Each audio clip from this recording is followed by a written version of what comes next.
बातमी आहे सांगलीमधून। सांगली महापालिका निवडणुकीसाठी भाजपची उमेदवार यादी निश्चित झाली असून आज उमेदवारांना अर्ज भरण्याच्या सूचनाही करण्यात आल्या आहेत। तर दुसरीकडे मवियातील काँग्रेस, शरद पवारांचे राष्ट्रवादी, अजित पवारांच्या राष्ट्रवादीच्या नेत्यांचं रात्रभर बैठकांचं सत्र सुरू आहे।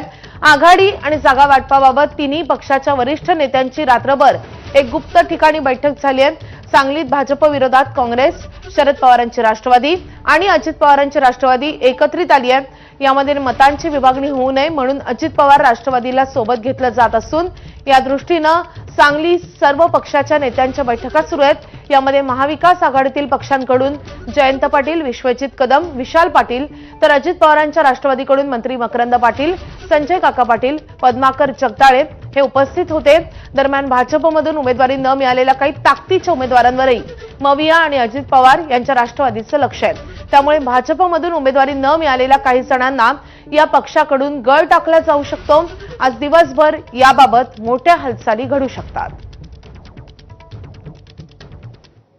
तर उमेदवारी अर्ज भरण्यास अवघे काही तास शिल्लक असताना नागपूर महानगरपालिका निवडणुकीत युती किंवा आघाडीचं अजूनही चित्र स्पष्ट झालेलं नाहीये।